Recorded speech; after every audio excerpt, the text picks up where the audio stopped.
तो ये आ गया हमारा अध्याय नंबर 4 और उसका ये श्लोक नंबर 34। यह अध्याय नंबर 4 है, गीता जी का आपके सामने है, और इसका इस श्लोक नंबर 34।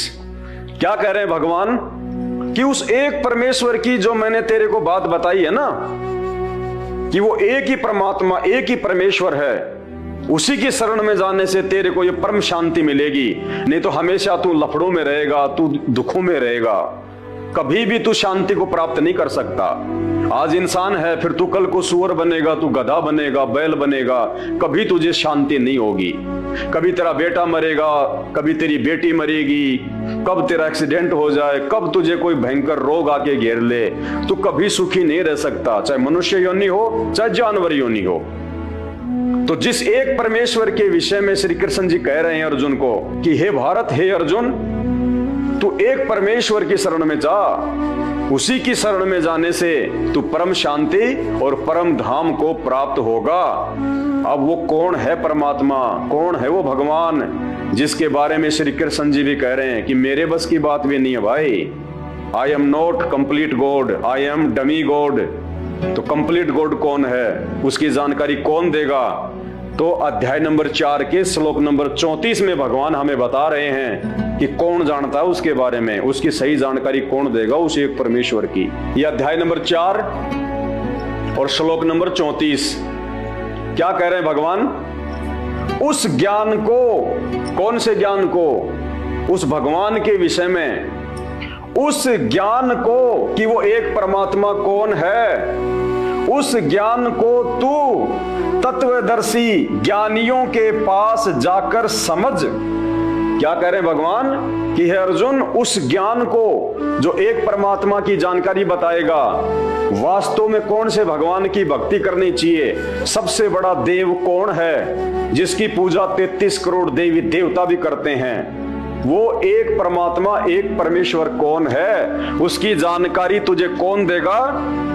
उस ज्ञान को तू तत्वदर्शी ज्ञानियों के पास जाकर समझ। हे अर्जुन, वो ज्ञान मुझे नहीं है। भगवान कह रहे हैं गीता का ज्ञान देते समय कि अर्जुन, वो ज्ञान मुझे भी नहीं है। अगर श्री कृष्ण जी के पास में वो ज्ञान होता तो श्री कृष्ण जी अर्जुन को ये बात कभी नहीं कहते कि उस ज्ञान को समझने के लिए तू तत्वदर्शी ज्ञानियों के पास जाकर समझ। यानी श्री कृष्ण जी को भी उस एक परमात्मा की जानकारी नहीं है। श्री कृष्ण जी ने ऑप्शन दे दिया अर्जुन को कि अगर तुझे उस एक परमात्मा के बारे में जानना है, जिसकी पूजा, जिसकी भक्ति करने से हमारा जन्म मरण का रोग समाप्त होगा और हम सदा सदा के लिए उस परम धाम को प्राप्त हो जाएंगे, उसकी जानकारी कौन देगा? तत्वदर्शी संत। उस ज्ञान को तू तत्वदर्शी ज्ञानियों के पास जाकर समझ।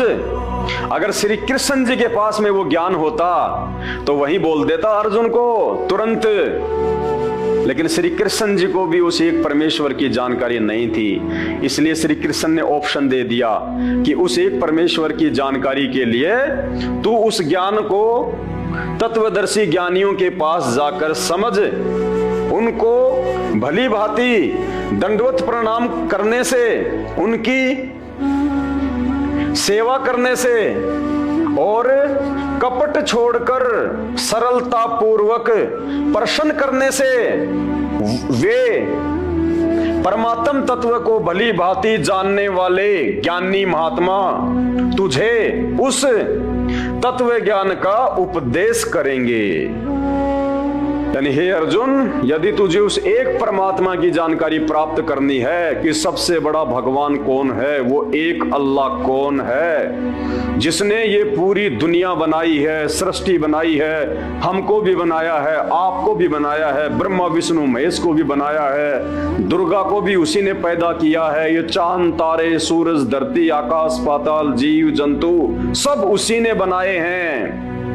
अगर तुझे उस एक परमेश्वर की जानकारी चाहिए तो तू किसी उस ज्ञान को तू तत्वदर्शी ज्ञानियों के पास जाकर समझ, उनको भली भांति दंडवत प्रणाम करने से, उनकी सेवा करने से और कपट छोड़कर सरलता पूर्वक प्रश्न करने से वे कौन? वो तत्वदर्शी संत परमात्म तत्व को भली भांति जानने वाले ज्ञानी महात्मा तुझे उस तत्व ज्ञान का उपदेश करेंगे।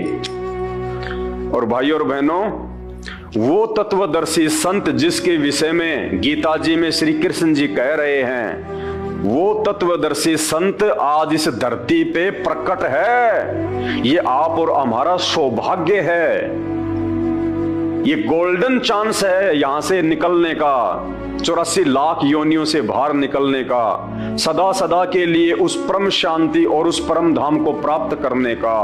वो तत्वदर्शी संत आज धरती पे संत रामपाल जी के रूप में है। भाइयों और बहनों, हाथ कंगन को आरसी क्या, पढ़े लिखे को फारसी क्या, ये हिंदुओं का सर्वश्रेष्ठ ग्रंथ है। और इस ग्रंथ में जब खुद गीता का ज्ञान देने वाला भगवान ये कह रहा है कि अर्जुन, अगर तुझे उस एक परमेश्वर की जानकारी प्राप्त करनी है, जिसकी शरण में जाने के बाद तू हर प्रकार से शांति को प्राप्त करेगा, उस प्रातम सनातन धाम को प्राप्त करेगा, जहां जाने के बाद जीव कभी वापस लौट के नहीं आता, यानी 84 में धक्के नहीं खाता। उस एक परमेश्वर की जानकारी यदि तुझे प्राप्त करनी है और उसकी भक्ति करके यदि तुझे सदा सदा के लिए यहां से निकलना है, इन दुखों से, इन परेशानियों से, तो उसकी जानकारी अध्याय नंबर 4 श्लोक नंबर 34 में कह रहे हैं कि तू उस ज्ञान को तू तत्वदर्शी ज्ञानियों के पास जाकर समझ।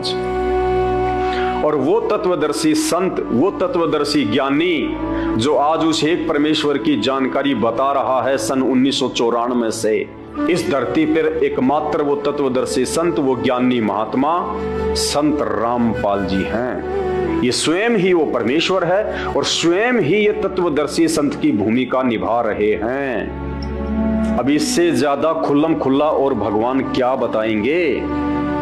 ये बात आज 5000 साल से ऊपर हो गया गीता जी को लिखे हुए, हमारे इन नकली और पाखंडी धर्म गुरुओं ने आज तक नहीं बताई। ये बात भी उस तत्वदर्शी संत ने ही आके बताई। ये संत रामपाल जी ने ही ये गीता जी खोल के दिखाया और बताया कि भाई तुम्हारे भगवान क्या कह रहे हैं, श्री कृष्ण जी क्या कह रहे हैं और तुम क्या कर रहे हो। श्री कृष्ण जी तो कह रहे हैं कि मेरे पास में वो ज्ञान नहीं है, अगर होता तो वो दे देते उसी समय। तत्वदर्शी संत के बारे में क्यों बोलते? और खुद ही यदि वो भगवान होते, जो भगवान जन्म और मरण को समाप्त कर दे, जो 84 लाख योनियों के दुख से आत्मा को बाहर निकाल दे, तो अध्याय 18 के श्लोक नंबर 62 में श्री कृष्ण जी ये कभी नहीं कहते कि अर्जुन उस एक परमेश्वर की तू शरण में जा। अगर वो ही भगवान होते, वो ही परमेश्वर होते, तो कह देते मैं खड़ा तेरे सामने वो एक परमेश्वर। लेकिन नहीं, उन्होंने क्या कहा कि मैं नहीं हूं, उस एक परमेश्वर की शरण में जा और वो परमेश्वर की जानकारी वो तत्वदर्शी संत बताएगा और कोई नहीं बता सकता।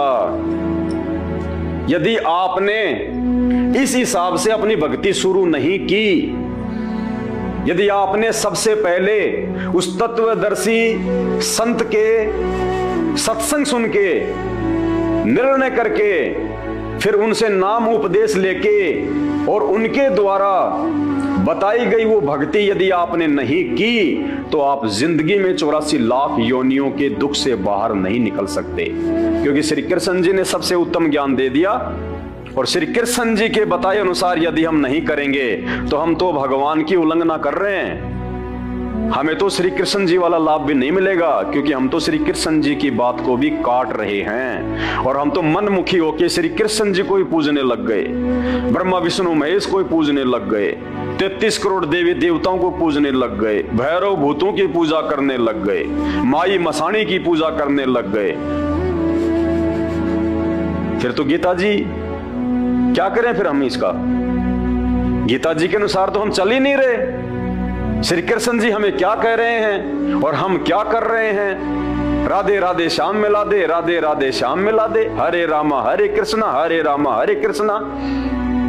अरे राधे कहां से श्याम मिला देगी? वो श्याम, वो श्री कृष्ण जी तो खुद कह रहा है कि मेरे पास में कुछ नहीं है, तू उस एक परमात्मा की शरण में जा और उस परमात्मा की जानकारी तुझे वो तत्वदर्शी संत देगा, मेरे पास भी नहीं है। तो भाइयों, कैसे ये हिंदू धर्म दुनिया का नंबर 1 धर्म बन जाएगा? कैसे वो सनातनी संस्कृति वापस आ जाएगी? कैसे ये देश विश्व गुरु बन जाएगा?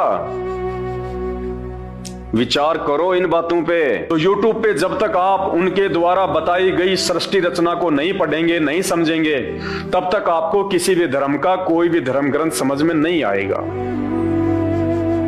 भाई और बहनों, 2 घंटे से मुझे थूक बिलोने का कोई शौक नहीं है। आप भी अपने कीमती समय में से थोड़ा बहुत समय निकाल के ये वीडियो देख रहे हैं, तो ये वीडियो देखने का फायदा उसी समय है जब आप संत रामपाल जी के सत्संग सुनना शुरू करें। क्योंकि आज इस पूरी धरती पर केवल एक ही परम संत है, बाकी कोई संत इस धरती पे नहीं है। और जितने भी संत हैं, ये धर्म गुरु हैं, इनको अपने स्वयं के धर्म के विषय में पूरी जानकारी नहीं है, इनको स्वयं के धर्म ग्रंथों के विषय में पूरी जानकारी नहीं है। हिंदू धर्म गुरुओं को गीता जी और वेदों के विषय में पूरी और सच्ची जानकारी नहीं है। मुल्ला और मौलवियों को मुसलमान धर्म के विषय में, कुरान शरीफ के विषय में, तौरेत जबूर और इंजिल के विषय में पूरी जानकारी नहीं है। जितने भी पादरी और पास्टर हैं, इनको बाइबल के विषय में पूरी जानकारी नहीं है। सिखों को गुरु ग्रंथ साहिब के विषय में जानकारी नहीं है, ना ही बौद्ध और जैन समाज को अपने अपने धर्म ग्रंथों की जानकारी है। ये सारी जानकारी संत रामपाल जी ने सभी धर्म के मानने वालों को दी है। आपने उनके सत्संग सुनने पड़ेंगे और सत्संग सुन के आप विचार कीजिए कि आपको मानव जन्म क्यों मिला है। परमेश्वर कहते हैं, मानव जन्म पाए के जो नहीं रटे हरि नाम, और जैसे कुआं जल बिना फिर बनवाया क्या काम। ये 84 लाख योनियों से भिन्न एक मानव शरीर हमारी को केवल और केवल भक्ति के लिए मिलता है। अन्य योनियों में जाके महादुख भोगने से बचने के लिए मिलता है। और ये केवल उसी समय संभव है जब हम एक परमेश्वर की भक्ति करें। और एक परमेश्वर की जानकारी वर्तमान में पूरी पृथ्वी पे यदि किसी धर्मगुरु के पास में है तो केवल परम पूज्य सतगुरु रामपाल जी भगवान के पास में है। और जब तक आप उनके सत्संग नहीं सुनेंगे, आप उनके विचारों से परिचित नहीं होंगे, तब तक ऐसे ही आप अपना ये अनमोल मानव जन्म बर्बाद करते रहेंगे। और आज मानव जन्म में आप कितने सुखी हैं बिना भक्ति और भगवान के।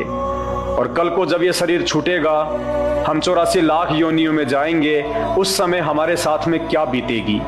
आज आप एक गधे का जीवन देख लीजिएगा, आज आप एक बैल का जीवन देख लीजिएगा, कितना महादुख भोगता है। सारा दिन खेत में चलता है, गाड़ी में उसको किसान जोतता है। एक गधा सारे दिन ईंट के भट्ठे के ऊपर कितनी मेहनत करता है, सारा दिन ईंटें ढोते रहता है।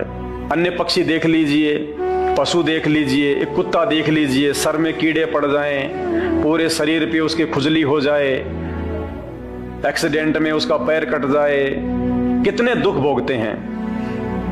आप और हमारे ऊपर तो छोटी मोटी कोई भी आपत्ति आती है, हम तो तुरंत अपने किसी रिश्तेदार को बता दें, कहीं से सहायता प्राप्त कर लें, मेडिकल प्राप्त कर लें, हॉस्पिटल में चले जाएं। भूख लग रही है तो खाना खा लें, कहीं भी 56 प्रकार के भोजन बना के खा लें। और कल को जब भक्ति सही नहीं करेंगे, और ये तो विधान है परमात्मा का, ये मोटे मोटे ग्रंथ भगवान ने कोई ऐसे थोड़े ना लिखवाए, मजाक में थोड़े लिखवाए। चारों वेद और ये गीता जी, ये पुराण, इनमें भक्ति और भगवान के विषय में जानकारी है। इस मानव शरीर से हमें क्या करना चाहिए उसकी जानकारी है। और यदि हमने वो कार्य नहीं किया, संत रामपाल जी की शरण में आके एकमात्र पूरे विश्व में उस तत्वदर्शी संत की शरण प्राप्त करके यदि हमने एक परमात्मा की भक्ति नहीं की, तो अगला जन्म 84 लाख योनियों का। फिर हमें ना कोई सत्संग के विषय में बताएगा, ना कोई समझाएगा, ना हम समझने के लायक रहेंगे। कहते माता पिता मिल जाएंगे लख 84 माही, सतगुरु की सेवा और भक्ति ये फेर मिलन की नाही। आज अनजाने में लोग कहते हैं माता पिता ही हमारे गुरु हैं, माता पिता ही हमारे गुरु हैं। बहुत अच्छी बात है, वो भी गुरु हैं, उन्होंने भी आपको जीवन जीना सिखाया है, बचपन में आपको शिक्षाएं दी हैं। लेकिन बिना आध्यात्मिक गुरु के वो माता पिता भी मरने के बाद 84 लाख योनियों में जाएंगे, आप भी 84 लाख योनियों में जाएंगे। वहां पे ना आपको मां बचाएगी, ना आपको वो पिता बचाएगा। तो ये परम पिता परमात्मा इस धरती पे प्रकट है, सबका पिता है, सबकी मां है। ये हमें सत्य आध्यात्मिक ज्ञान देके 84 लाख योनियों से भी बचाएंगे। और इस शरीर में रहते सहते यदि हमारे ऊपर कोई संकट आना होगा, कोई परेशानी या कोई दुख आना होगा, हमारे कोई प्रारब्ध का, हमारे कोई पूर्व जन्मों के कुकर्मों का, उसको भी संत रामपाल जी अपनी भक्ति से काटने में समर्थ हैं। आपके ऊपर वो कष्ट नहीं आने देंगे यदि आप उनके मर्यादा में रह के भक्ति करेंगे। तो मेरी केवल आपसे विनती है, आपसे प्रार्थना है, मैं आपको केवल समझा ही सकता हूं, बता ही सकता हूं, जानकारी ही दे सकता हूं। बाकी प्यास आपको होनी चाहिए, भूख आपको होनी चाहिए, तभी आप उस चीज को प्राप्त जो है वो कर पाएंगे। तो आज के वीडियो में केवल इतना ही। आगे फिर परमपिता परमेश्वर के आशीर्वाद से आप सभी भाई बहनों के मार्गदर्शन के लिए वीडियो आते रहेंगे। अभी तक यदि आपने हमारे Facebook page Pawan Das is live को फॉलो नहीं किया है तो आप जी फॉलो करें, वीडियो को शेयर करें, ताकि यह जानकारी अन्य भगत भाई बहनों तक भी पहुंचे जो अभी उन अज्ञानी और नकली